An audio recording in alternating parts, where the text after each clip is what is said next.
get my glasses. Yes. Whew. Hello again.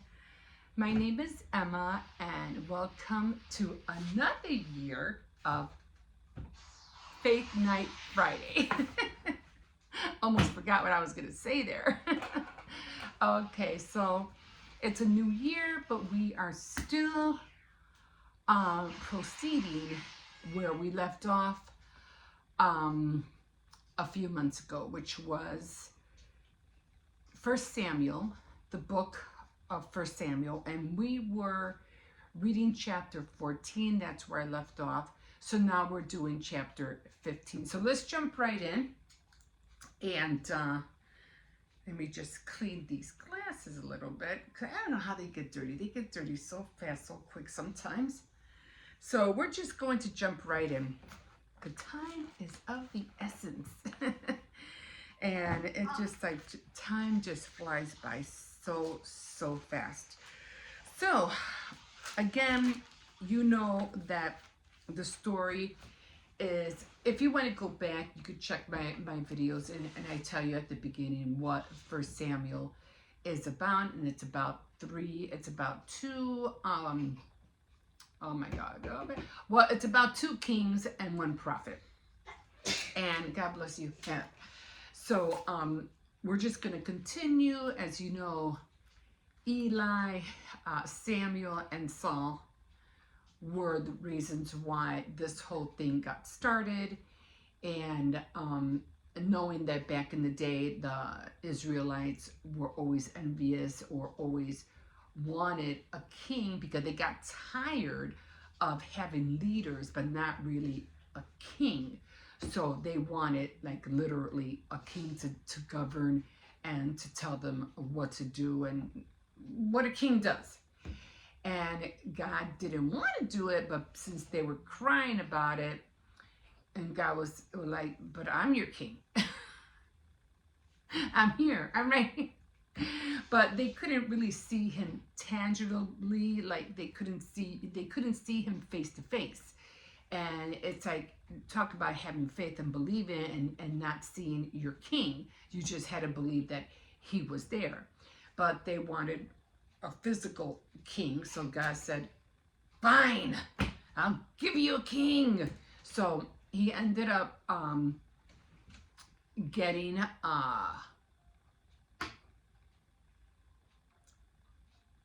Saul.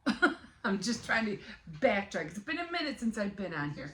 So he ended up getting, don't make him bark. Please don't do that. Please don't do, he doesn't like that. So they ended up getting Saul, and Samuel was the one that got him, the Lord told Samuel to go find a king, and Samuel said, I know who I can get, and he chose Saul. But Saul wasn't really a religious guy. I mean, yeah, he grew up in a religious home, and he did all the religious things, but he wasn't really spiritually into it. So when he finally became king, he was like, he just did what appeased him, and yeah, go do that. Yeah, whatever. Yeah, but wasn't really ruling and really, being that real king that everybody was trying to sought after. He wasn't really that kind of king. He did go to, I think he went to a couple of wars, but he more or less had all his men in battle, and he hardly was in it. But that really didn't pan out for him neither.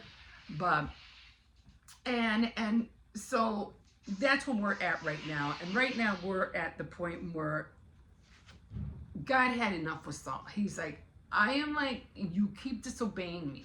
You keep doing what you want to do, and you don't want to listen to what I tell you. So because you keep disobeying me, bad things are always happening. So Saul was like, okay. Now Samuel's like, God is really getting tired of you. Like, he's up to here with you, and he doesn't want you to be king anymore. And this was in chapter 14. And Saul's like, no. I'll be good now. I'll be a good king. I'll rectify everything. I'll do whatever he wants. And, trying to say, no, don't take that title away from me. I have it good right now. Yeah, I have it good now until you screw up. And then you're like getting you kicked out the door. Anyway. Samuel said, no, you had your chances. God gave you a chance after a chance after, and you just keep screwing up. You keep being disobedient. And God said, no more, no more. So he told Samuel, go find another king. Get rid of this one, go find another one. And that's what, told him flat out, you're not king anymore. You're not going to be king anymore. Whether he stopped being king at that very moment, I don't know, because as you see later on, Saul and the new king or to be king are going to have problems. So that's where we are right now. So again, we are at chapter 15, and again Samuel said to Saul, this is the war against the Amalekites. I am the one whom the Lord sent to anoint you king of his people Israel. Now listen to what the Lord Almighty says. He is going to punish the people of Amalek because their ancestors opposed the Israelites when they were coming from Egypt. Go and attack the Amalekites and completely destroy everything they have. Don't leave a thing. Kill all men, women, and children. Okay. And babies, the cattle, sheep, camels, and donkeys. Saul called his forces together and inspected them at Telem. There were 200,000 soldiers from Israel and 10,000 from Judah. Then and his men went to the city of Amalek and waited in ambush in a dry riverbed. He sent a warning to the Canaanites, a people whose ancestors had been kind to the Israelites when they came from Egypt. Go away and leave the Amalekites so that I won't kill you along with them. So the Canaanites left. Saul defeated the Amalekites, fighting all the way to Havilah, to Shur, east of Egypt. He captured King Agag of Amalek alive and killed all the people. But Saul and his men spared Agag's life and did not kill the best sheep and cattle, the best calves and lambs, or anything else that was good. They destroyed only what was useless or worthless. Saul is rejected as king. The Lord said to Samuel, I'm sorry that I made Saul king. Oh, I guess this was in this one. He disobeyed my commands. Samuel was angry and all night long pleaded with the Lord. Early the following morning, he went off to find Saul. He heard that Saul had gone to the town of Carmel, where he had built a monument to himself, and then had gone to Gilgal. Samuel went up to Saul, who greeted him, saying, The Lord bless you, Samuel. I have obeyed the Lord's command. Samuel asked him, Why then do I hear cattle mooing and sheep bleating? Whatever bleating means. Maybe it is bleeding. I'm not talking B-L-E-E-D, bleed. It's B-L-E-A-T, bleating. I don't know what that means.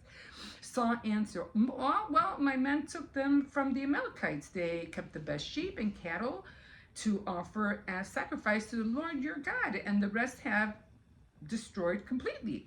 Stop, Samuel ordered. It's like, you! Well, and I will tell you what the Lord said to me last night. Tell me, Saul said. Saul answered, even though you consider yourself of no importance, you are the leader of the tribe of Israel. The Lord anointed you king of Israel, and he sent you out with the orders to destroy those wicked people of Amalek. He told you to fight until you had killed them all. Why then did you not obey him? Why did you rush to grab the loot and so do what displeases the Lord? I did obey the Lord, Saul replied. I went out as he told me to, and brought back King Agag and killed all the Amalekites.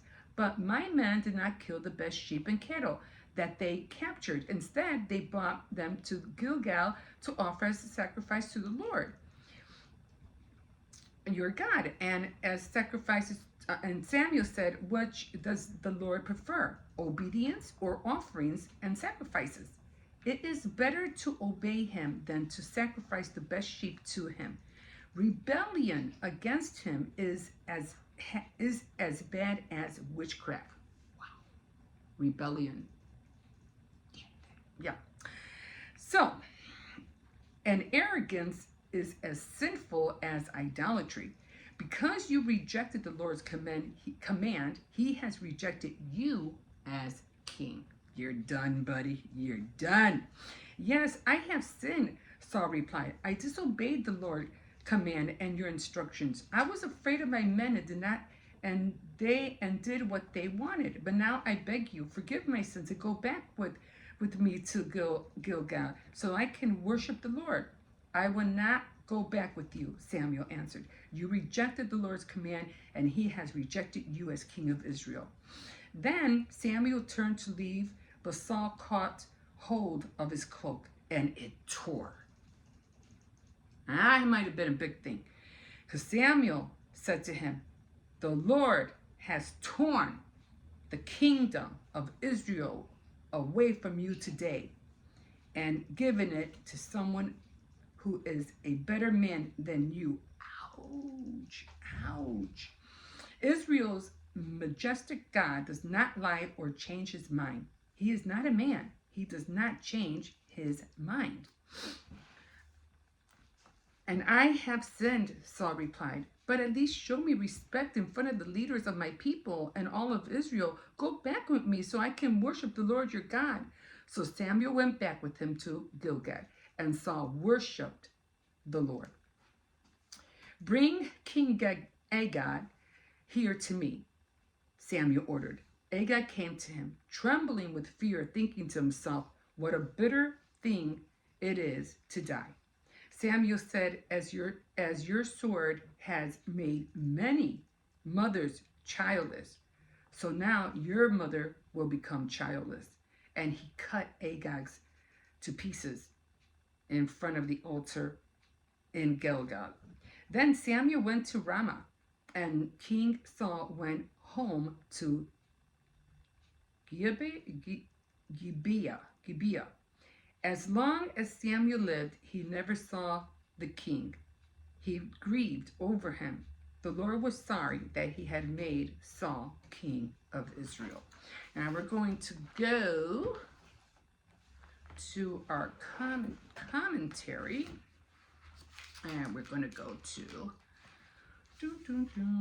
16. We were at 15. Okay.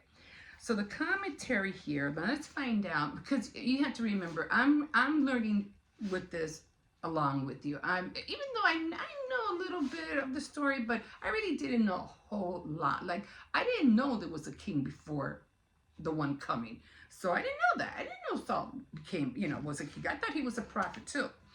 Okay, so 1 Samuel 15. God's orders were clear, but Saul's motives were mixed. Look at the losses Saul incurred because he disobeyed God's word. I'm sorry, my glasses are not that strong.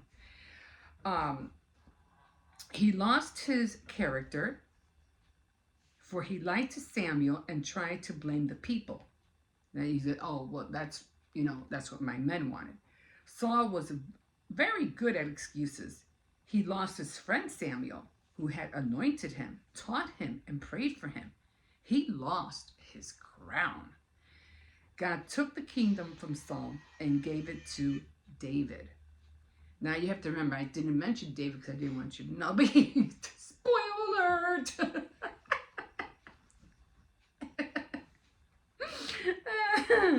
Saul had many advantages as he began his reign, but he failed God and the people because he did not cultivate his spiritual life. And that's a big thing. That is a very, very big thing. If you don't cultivate your spiritual life, I don't care. I don't care how many pretty colors you have in here, or how many doodles, or a face of an angel that you have drew on here. That's not gonna cultivate your spiritual life. Okay? You can journal in a book all you want, draw, highlight, or whatever. But if you're not cultivating that spiritual life that should be cultivated in you, how is your spiritual life going to accept or see or learn? No, going to receive revelation? You're not, because your anointing isn't there. Your anointing is not with you, because you're thinking you're thinking on other things that are not as important as cultivating your spiritual life. Okay, so let me go back. So that's a very big thing. He became proud. He feared men. Supposed to be a king. Okay. He feared men rather than God. He blessed others for his own sins. Oh, I'm sorry. He blamed others for his own sins. And he was concerned more about his reputation than about his character. He tried to substitute sacrifice for obedience, but God rejected him. Is there a King Agag in your life? Yeah, right? Sometimes, I don't know. I'm not really sure what they want to say with that, but sometimes in order to feel like you want to appease somebody, or if somebody says, spare me and I'll give you this, I'll give you that, or whatever. I don't know. But sometimes we have to like not listen and say, yeah, but that's not what the Lord told me to do. You know, sometimes it's not even a person who makes us disobedient. Sometimes we disobey ourselves.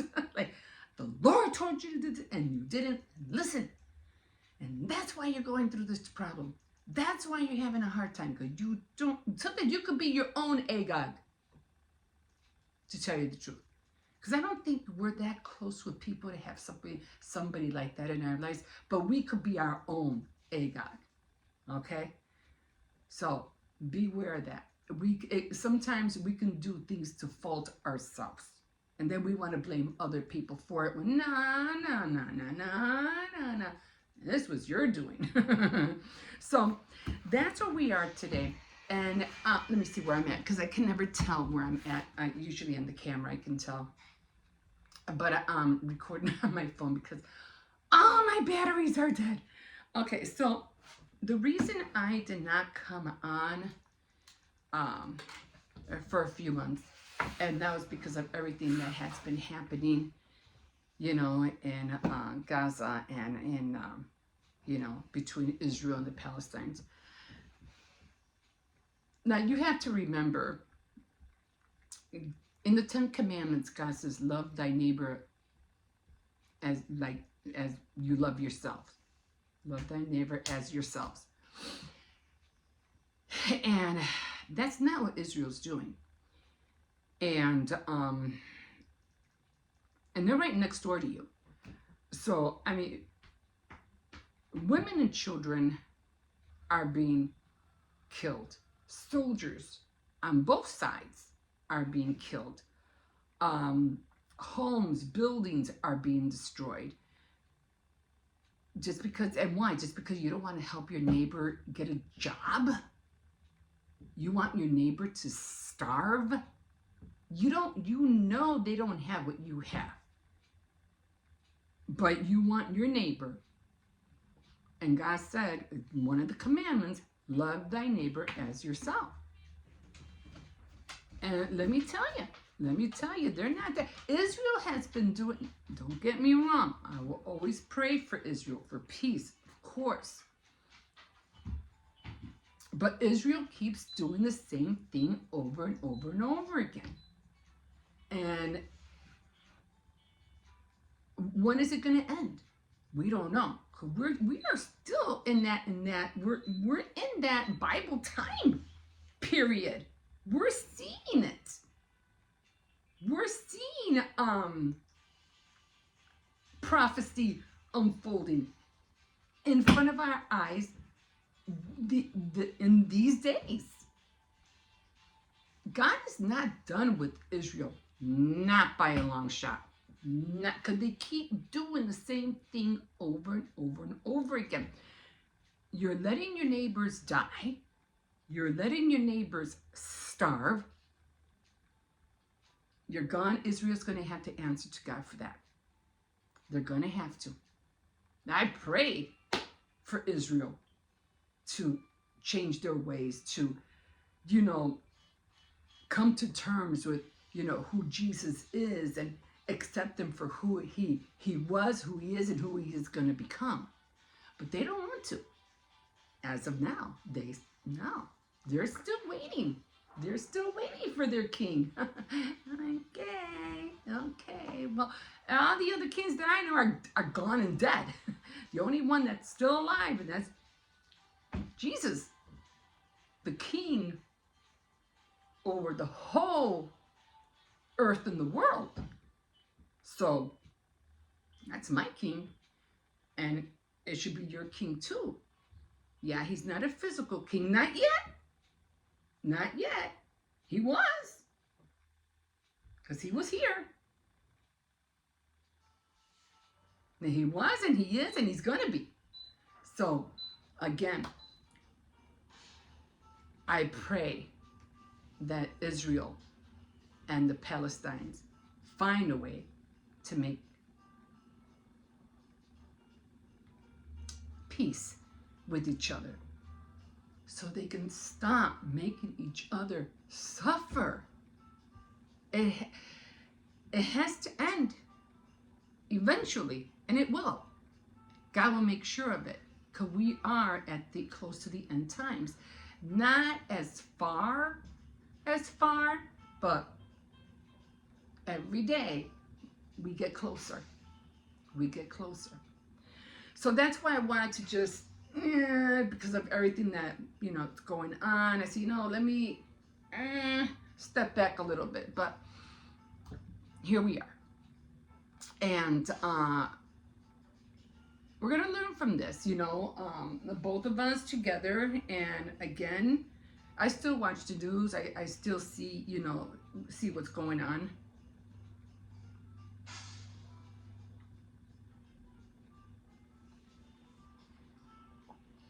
So let's get together every Friday and let's see what the Lord is doing since we are so close to the end of the day. So since we're so close of seeing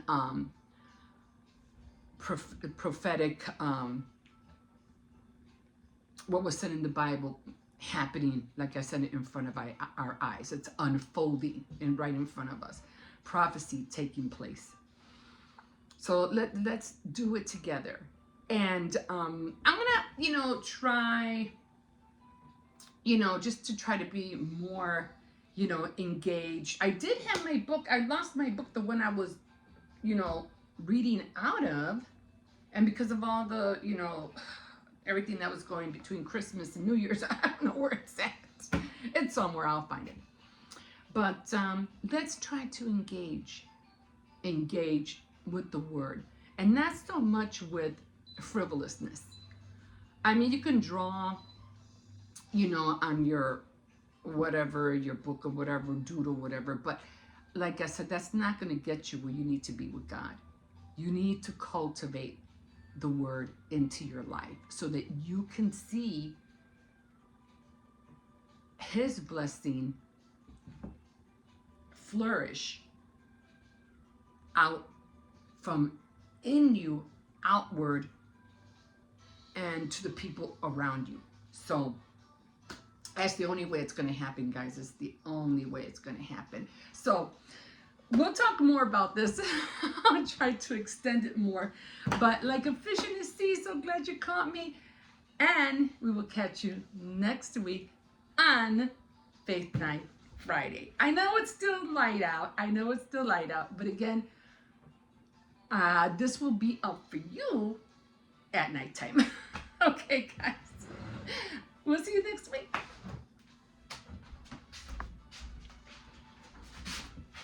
Don't forget to like and subscribe. Yeah, before I said that. Before you say